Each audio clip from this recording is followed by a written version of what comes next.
Olá, ouvintes! Sejam todos muito bem-vindos e bem-vindas a mais um episódio do Entre Elas, ADVcast, um podcast da Comissão da Mulher Advogada da OAB Alagoas e, neste mês de março, em edição especial em homenagem ao Mês da Mulher.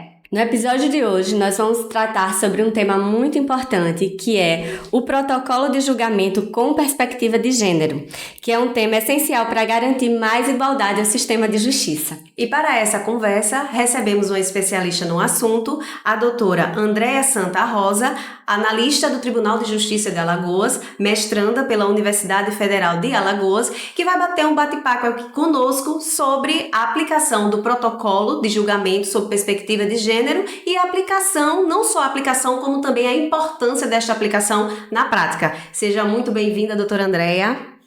Obrigada pelo convite. Fico muito feliz de estar aqui com vocês para falar desse instrumento que é muito importante, né? Não só para a magistratura, mas também para a advocacia, para todos aqueles que integram de alguma forma o sistema de justiça. Então, para começar, doutora Andréa, você pode explicar para a gente o que é o protocolo de julgamento com perspectiva de gênero e por que ele é tão importante para o sistema judiciário de uma maneira geral?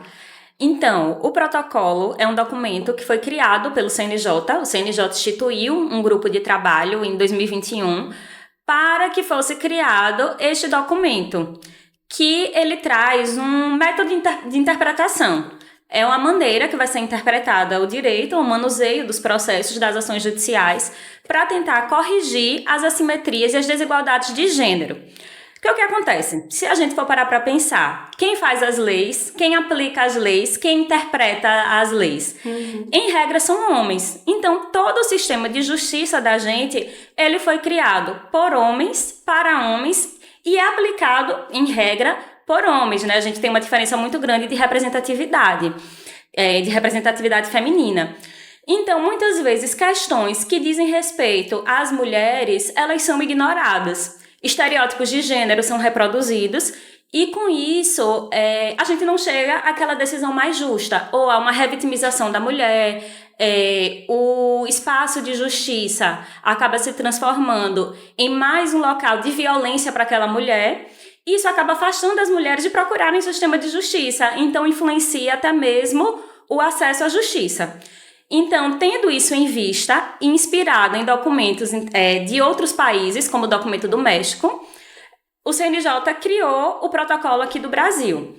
Por quê? O México criou o protocolo deles inicialmente após uma condenação na Corte Interamericana de Direitos Humanos, que foi o caso González e outras versus México, que é conhecido também como caso do Campo Algodoeiro, que era uma cidade mexicana, Ciudad Juárez, que tinha um histórico de violência contra a mulher muito grande. As mulheres desapareciam com frequência e eram encontradas, seus corpos eram encontrados depois em campos de algodão, por isso o nome do caso, mutilados, com sinais de violência sexual, enfim, com claros sinais de ódio às mulheres.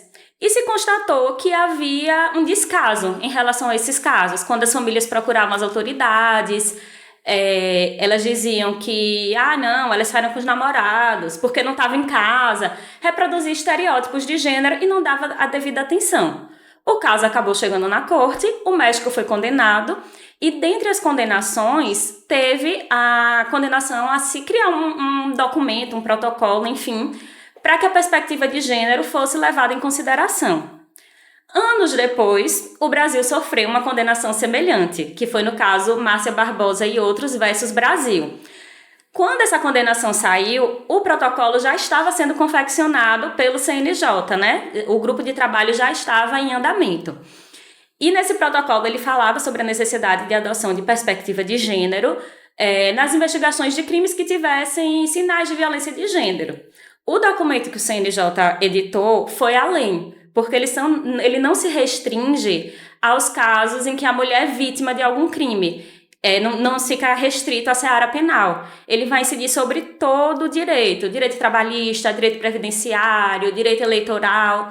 Tanto é que no grupo de trabalho que foi instituído para elaborar o documento, foram nomeados representantes, né, era um grupo de 21 pessoas, eram 3 homens e 18 mulheres, quase todos da magistratura, e tinham de todos os ramos do direito, justiça estadual, justiça federal, eleitoral, militar e trabalhista, justamente para abranger a justiça como um todo, né? Uhum. O protocolo ele tem justamente esse objetivo de evitar que a mulher ela seja revitimizada, porque ela já sofre a violência, a agressão, e aí chega no momento de julgamento, ela acaba sendo novamente violentada quando ela é questionada, quando é duvidada, quando se duvida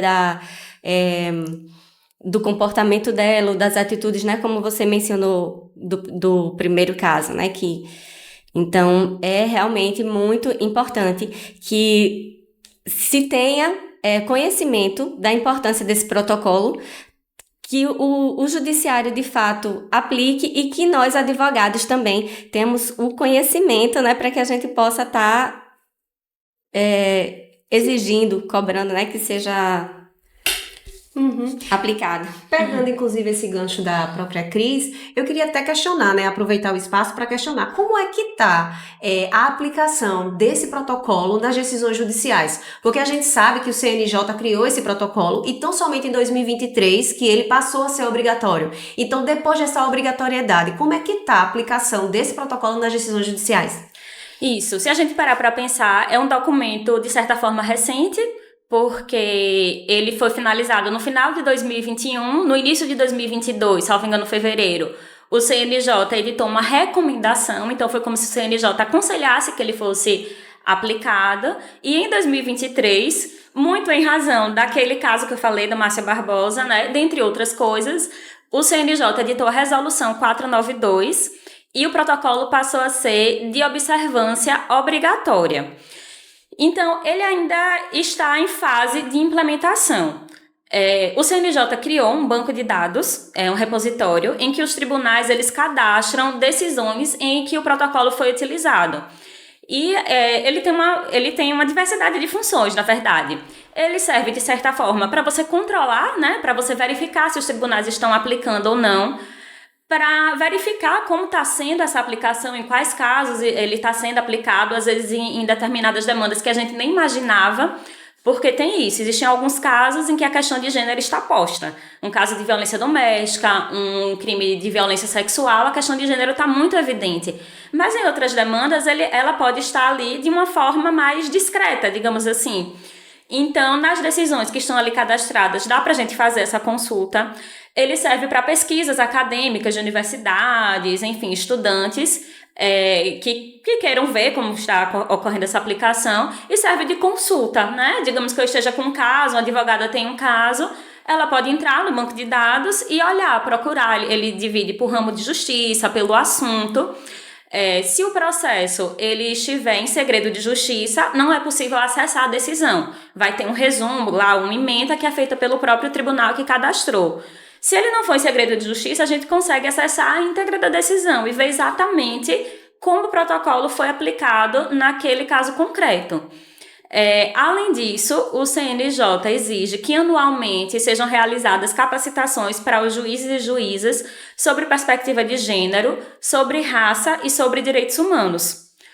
Até porque o protocolo é de perspectiva de gênero, mas ele também traz a questão da interseccionalidade. Então, diz que devem ser observadas questões relacionadas à raça, à classe social, à orientação sexual, enfim, outras variáveis que podem ampliar a vulnerabilidade daquela mulher. Então, tem essa exigência de capacitação, e também foi criado um comitê de acompanhamento da implementação da perspectiva de gênero no judiciário. Então, não foi um documento que simplesmente ele criou, colocou lá, torne-se obrigatório e pronto.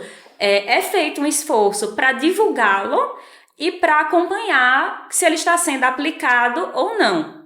Uma coisa que é muito importante a gente destacar quando a gente fala no protocolo é que a adoção do protocolo não significa que a decisão vai ser sempre favorável para a mulher. Uhum. Porque é uma distorção que tem. Muita gente diz, então agora sempre a mulher vai ter razão. Uhum. Não é isso. O protocolo, ele busca resguardar o direito daquela mulher e impedir que estereótipos de gênero sejam usados de forma desfavorável. Então, digamos, um caso de estupro. O réu pode ser absolvido. Se não tiver provas, enfim, seguido o devido processo legal, pode-se chegar à absolvição.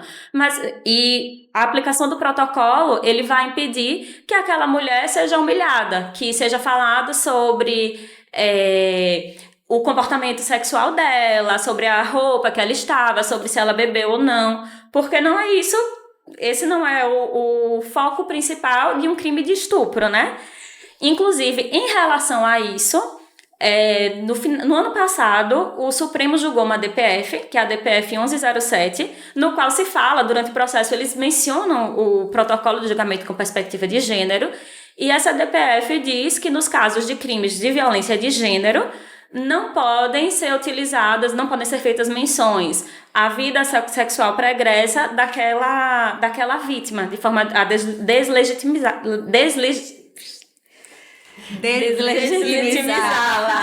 Isso, de forma a deslegitimizá-la. E isso pode, inclusive, acarretar nulidade do ato processual. Então, já é um efeito do protocolo Perfeito. Na Suprema Corte, né? Inclusive, doutora Andréa, antes, nas nossas conversas prévias, a gente estava até comentando sobre a questão de como é que, assim, a gente, como advogado, como é que a gente pede que seja aplicado esse protocolo? Porque a gente entende que é obrigatório que o magistrado observe, mas a gente pode fazer um pedido no nosso requerimento, na nossa petição, como é que fica? É possível, sim. A gente fala em protocolo de julgamento, aí dá aquela ideia que é algo voltado para juízes e juízas, e até que é voltado na sentença, né? Porque onde efetivamente vai ser feito o julgamento é na sentença.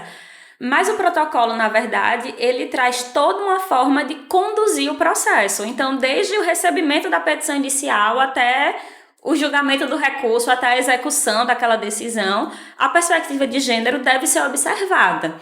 Então, o protocolo vai incidir sobre a conduta de todos aqueles que integram o processo. Sejam os juízes e juízas, advogados e advogadas, membros do Ministério Público, da Advocacia Pública, da Defensoria. Porque se o protocolo vai guiar a forma como o julgador ou a julgadora vai conduzir aquele processo, ele vai guiar também a forma como as partes vão se comportar ali, né?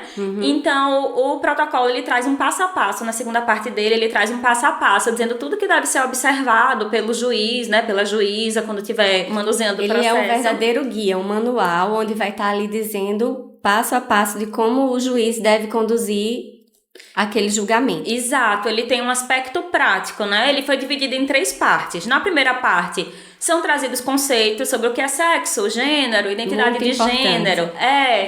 Porque são coisas que muitas pessoas, por mais letradas que são, afinal, uma pessoa que chegou à magistratura, ela tem uma bagagem, ela tem um estudo, mas questões relacionadas a gênero, a gente não estuda na escola. Exato. São poucos cursos de direito. Alguns cursos têm matérias sobre direito e gênero, mas geralmente são matérias optativas. Então não é algo... E existe muito essa confusão, né? Do que é sexo, do que é gênero. Exato. E precisa ser desmistificado isso aí. Precisa ficar bem esclarecido esses conceitos, né? Para que não tenha um desequilíbrio. Exato. Aí ele traz esses conceitos de uma forma bem simples, bem didática. Realmente, assim, vem de uma maneira muito clara. Aí a primeira parte ele se preocupa com essa construção teórica mínima, né? E na segunda parte ele vem com o passo a passo. Então ele vem dizendo, acho que salvo engano, são 7 passos que ele traz. O que é que deve ser observado? Inclusive, alguns pontos que ele fala que devem ser observados não é só em relação à parte, mas em relação à própria advocacia, ao Ministério Público, ele fala que você deve observar tem algum lactante naquela audiência, alguma lactante naquela audiência, alguém com crianças pequenas, e a gente sabe a realidade das profissionais, né, das mulheres profissionais. Então, principalmente hoje em dia, pós-pandemia, que tem muita audiência virtual, que às vezes é feita no ambiente de casa, enfim. Então, é uma questão da perspectiva de gênero de forma geral. E vendo esse passo a passo da magistratura, o advogado, ele pode já pontuar na peça dele, dizer, aqui tem essas questões de vulnerabilidade, tem esses aspectos. Então, por mais que o juiz e a juíza, ele tem a obrigação de aplicar de ofício, as partes eles também podem suscitar e já ir indicando, né, os caminhos, indicando aqueles pontos principais. Até porque quem leva as teses ao judiciário são os advogados, né? O Ministério Público, eventualmente, também. São vocês que vão levar as lides, né? E a partir dali que o juiz vai fazer o trabalho dele. E assim, com relação à questão do protocolo sobre julgamento sob perspectiva de gênero, o que a gente vê é que muitas vezes existe essa mística de que ele só deve ser aplicado, por exemplo, na questão de violência doméstica. E a gente sabe que não é assim. A gente sabe que ele é aplicado em todas as áreas do direito, como você mesmo já iniciou falando sobre. E aí eu queria que você pontuasse, por exemplo, como ele é aplicado nas áreas, por exemplo, como do direito previdenciário e do direito trabalhista. Como eu falei, né, o protocolo, ele vai além da violência doméstica, que é uma situação muito clara de perspectiva de gênero. Inclusive, a Lei Maria da Penha, ela é tida como a primeira lei brasileira que adotou a perspectiva de gênero. Se a gente pensar, é algo muito recente. A igualdade entre homens e mulheres, o reconhecimento da igualdade entre homens e mulheres é algo muito recente, né? Se a gente voltar lá, Revolução Francesa, que teve a Declaração dos Direitos do Homem e do Cidadão, a igualdade do homem e do cidadão, não era da mulher. Você pode dizer, não, mas quando fala homem, está se referindo à humanidade. Não era isso. Tanto é que Olympe de Gouges, que foi uma revolucionária, ela lançou, na época, a Declaração dos Direitos da Mulher e da Cidadã. E ela foi guilhotinada, porque ela foi acusada de ter traído as virtudes do seu sexo. Ou seja, ali ficou muito claro que a igualdade não era para as mulheres, era para os homens. Em 1945, foi que a Carta de São Francisco, que foi que instituiu a ONU, previu expressamente a igualdade entre homens e mulheres. E nisso teve uma participação crucial de uma brasileira, que foi a Berta Lutz, que era uma representante do Brasil, e ela, junto com outras delegadas, principalmente da América Latina, fizeram um movimento e incluíram a igualdade de gênero no Tratado Internacional. Veja, de 1789 para 1945. Em 1979 foi que veio o primeiro tratado específico sobre os direitos da mulher, que foi a Convenção contra a Discriminação, a CEDAW, esqueci o nome completo agora, mas a sigla é CEDAW. E no Brasil, esse reconhecimento de igualdade veio em 1988. Então veja como é recente, tem 36 anos. É algo muito novo. Então, a gente, por mais que... não, hoje em dia, que muita gente diz, hoje em dia já está posto, né? Igualdade entre homens e mulheres. Não está. Não mesmo. Só o reconhecimento aqui foi em 1988. A primeira lei com perspectiva de gênero foi a Maria da Penha, em 2006, 18 anos depois. E desde então, nos anos 2000, a gente teve alguns avanços. Então, essa desigualdade que existe, histórica, né, da história praticamente quase toda da humanidade, ela se faz presente em todos os campos. Então, na Justiça do Trabalho, não é incomum a gente ver a exigência de vestimentas de mulheres, diferenças de salário, que muita gente diz que não existe, mas existe. Até recentemente eu vi a notícia de um caso, que era uma mulher que trabalhava numa empresa e foi chamada para exercer um cargo de direção. E ela foi chamada para exercer esse cargo de direção e recebia um salário menor do que todos os outros diretores anteriores, que eram homens. Ela engravidou, saiu de licença maternidade. Quando ela voltou, aconteceu algo que é muito comum, ela foi destituída do cargo. E colocaram um homem para substituí-la, recebendo mais do que o salário que ela recebia. Então, assim, qual a justificativa para os homens que vieram antes e para o homem que veio depois receber mais do que ela? E foi um caso que chegou na Justiça do Trabalho, não me lembro de qual tribunal, e foi aplicado o protocolo de julgamento com perspectiva de gênero e foi reconhecido que houve uma discriminação de gênero ali. No direito previdenciário, embora não seja muito a minha área, a gente vê muito nas questões de reconhecimento para aposentadoria rural, que se percebe que há uma dificuldade maior em reconhecer o trabalho rural da mulher, Porque o trabalho feminino muitas vezes é desprezado, ele não é visto como um trabalho, como algo de valor econômico, embora tenha, né? Então, é o trabalho de cuidado. Até mesmo no tributário, tem essa diferença de gênero. A gente tem pesquisas acadêmicas mesmo, que mostram que produtos femininos, enfim, absorvente, produtos que são utilizados por mulheres, têm impostos maiores do que produtos que não são utilizados pelas mulheres. Então, assim, é muito interessante isso. E a gente não percebe, por isso que é importante, por isso que é muito interessante que o protocolo do CNJ, ele tenha ido além do direito penal, porque a desigualdade, ele está em todos os campos, né?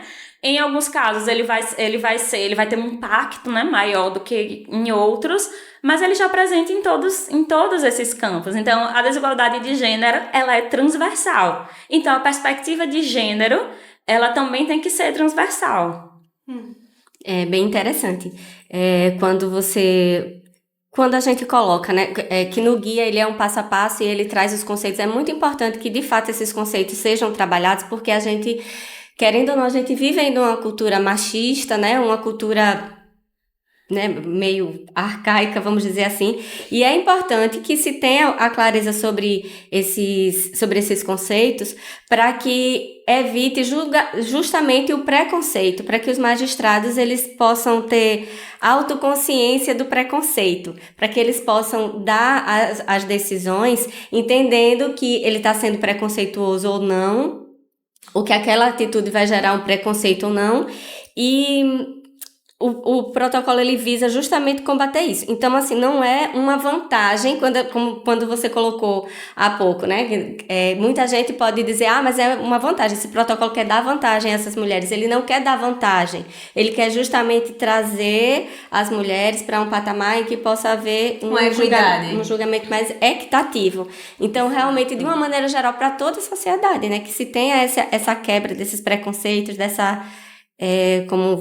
desses estereótipos. Isso, ele vem tentar corrigir essas assimetrias, esse julgamento que muitas vezes ele é mais rigoroso quando se trata de uma mulher. Porque quando eu falei do direito penal, a gente pensa logo também na mulher vítima, mas você tem a mulher ré, a mulher que comete crimes. Exato. E existem casos em que a mulher tem uma pena dela agravada por ser mulher, por ela ser mãe. Eu já vi uma sentença em que o julgador, ele mencionou várias vezes o fato daquela mulher que foi presa por fazer tráfico de drogas, ela ser mãe. E não era porque ela utilizava o filho no tráfico, porque poderia ser, né? Ela fazia o menino entregar as drogas. Não era isso. Era o simples fato dela ser mãe. Como se por ela ser mãe... Óbvio, o tráfico é uma conduta proibida para todos, mas como se fosse mais gravoso por ela ser mãe. E algo que a gente não vê quando alguém é pai, né? Exato. Então, tem esse julgamento mais rigoroso. Quando a mulher é vítima, às vezes é desconsiderada a palavra dela, ou ela é julgada pelo comportamento. Exato. E quando ela é ré, ela tem uma reprimenda mais dura, né? Mais rigorosa. E aqueles rótulos que muitas vezes as mulheres já têm, né? Aquela coisa que normalmente mulher mente, mulher aumenta, mulher exagera. E aí, nos casos, por exemplo, de direitos de família, em casos de alienação parental, é muito comum quando a mulher é acusada de alienação parental, realmente, ela tá fazendo alienação parental porque ela é louca, porque ela é exagerada, porque ela é... Não, e no caso de direito de família, já que você puxou esse assunto agora, tem inclusive até a questão quando a gente faz a divisão de bens, né? Ou então até a pensão mesmo. Muitas vezes não é considerado o trabalho dentro de casa. Né? Aquilo que aquela mulher, ela praticamente renunciou para cuidar da casa, dos filhos, e aí de repente passa um relacionamento de 10, 15, 20 anos, de repente se divorcia. Mas você, na verdade, qual foi a contribuição que você deu? Como se aquele trabalho ali de casa, criança, não fosse trabalho. E eu vejo agora, ainda bem, né, que nas decisões recentes, eu não sei também se por influência até do protocolo, ele começa a ver esse trabalho que a gente fala de invisível, que na verdade é bem visível, porque se você como mulher renuncia para poder cuidar de uma casa, é porque alguém está indo lá fora buscar, não é isso? Então. Isso. E até na questão de alimentos, né? De alimentos dos filhos. A gente vê muito assim, quando entra com pedido de pensão alimentícia, geralmente a guarda ou unilateral ou a residência base da guarda compartilhada é com a mãe e o pai tem que pagar a pensão. E normalmente ainda é dividido, né? 50%, 50%, sendo que a mãe é quem vai carregar todo... Exatamente, isso os genitores costumam botar, né? Porque o dever de sustento cabe a ambos os pais. Aí bota negrito sublinhado, se pudesse botar uma luz neon, colocava. Exatamente. E não leva em consideração todo o trabalho, porque quem é... ele tá pagando a comida, mas quem é que vai no supermercado comprar? Quem é que vai preparar a refeição? Ou quem é que vai designar alguém para preparar aquela refeição? Quem é que vai levar na escola? Quem é que vai levar no médico? Quem é que vai acordar de noite quando a criança teve um pesadelo? Quem é que falta ao trabalho para cuidar da criança quando a criança está doente? Exato. E aí chega outra questão, porque isso se reflete no mercado de trabalho. Muitas vezes o acesso à mulher é mais dificultoso porque, não, ela é mulher, ela tem filho. Ou o simples fato dela poder vir a ter filho, ter um filho um dia, já é visto como algo negativo, como algo que é melhor não contratar, é melhor contratar um homem. Então, a mulher tem um acesso mais difícil ao mercado de trabalho, recebe salários mais baixos, como teve aquele exemplo que eu falei, né, ela ocupando o mesmo cargo, ela recebia uma remuneração mais baixa, tem o trabalho de cuidado com os filhos. E na hora da parte financeira, não, tem que ser 50%. Ninguém fala, não, tem que ser 50%. Então você leva na escola e eu busco, né? Assim, vamos dividir assim. A parte financeira se quer dividir, mas o trabalho de cuidado não. Por quê? Porque é o amor. Isso é o amor, mas é do instinto materno, a mulher... E a gente é criada pra isso, né? Desde criança, qual é o brinquedo que a gente recebe? É a boneca, é um bebê, é a casinha. Exatamente. E não tem nada demais. Eu gostava de brincar de boneca quando era criança, do mesmo jeito que adorava brincar de carrinho com os meus vizinhos. Mas a questão é o condicionamento que é dado a isso e o desvalor. E a gente tá falando de criança, mas quando tem parentes idosos, geralmente quem é que fica? É a filha. Às vezes, quando não tem filha, são as noras, não são nem os filhos que assumem esse cuidado. Claro que existem exceções, né? Mas a regra é essa. E não é valorizado esse trabalho, que se a gente fosse pagar alguém... Se a gente fosse procurar alguém para fazer esse trabalho, a gente teria que pagar. Exato. E é um trabalho que movimenta bilhões ao redor do mundo, né? Na verdade, movimenta a roda da economia. Exato. Porque para você ter alguém no mercado, num balcão, trabalhando, alguém tem que ficar em casa cuidando das coisas. Não é? Isso quando não estão os dois trabalhando fora... E há uma sobrecarga em uma das partes, que geralmente é a mulher, que vai gerir tanto a vida dos filhos como o próprio funcionamento da casa. Então é quem vai perceber que a água sanitária acabou, que precisa fazer a dedetização, que tem que, né? Exato. Aquela gestão. E que traz a carga mental, né? Traz a carga mental e isso influencia em todos os aspectos da vida dela. Apesar da importância do protocolo, né, nós sabemos que há uma resistência muito grande quanto à sua aplicação. Então, quais são os principais desafios que você entende para que ele seja realmente efetivado? Eu acho que um grande empecilho é a falta de conhecimento, porque ao mesmo tempo que ele é recente, ele já tem algum tempo, né? 2022, então são 3 anos mais ou menos, né? Isso, 3 anos. E o CNJ vem caindo muito em cima disso, exigindo capacitações, enfim... Mas é necessário realmente que sejam feitas capacitações para juízes e juízes e também para servidores, porque os servidores também atuam com o processo. Até mesmo, não só digo servidor, o analista, o técnico, mas até as pessoas de equipe multidisciplinar que vão realizar perícias, porque existem casos em que as perícias reproduzem estereótipos de gênero. Uma disputa de guarda diz, não, a mãe não é boa para cuidar do filho porque ela gosta de namorar, porque ela gosta de ir pra festa. Como se o fato de uma mãe, depois de uma separação, voltar a ter uma vida afetiva fosse algo desabonador. Por quê? Porque a mãe tem que ficar em casa, né? Então, tem que ter uma capacitação para todos esses agentes E acho que uma divulgação também não só dentro do Poder Judiciário, mas para todos aqueles que fazem o sistema de justiça, né? Como eu falei, já advocacia, Ministério Público, Defensoria, todos aqueles que de alguma forma atuam no sistema de justiça.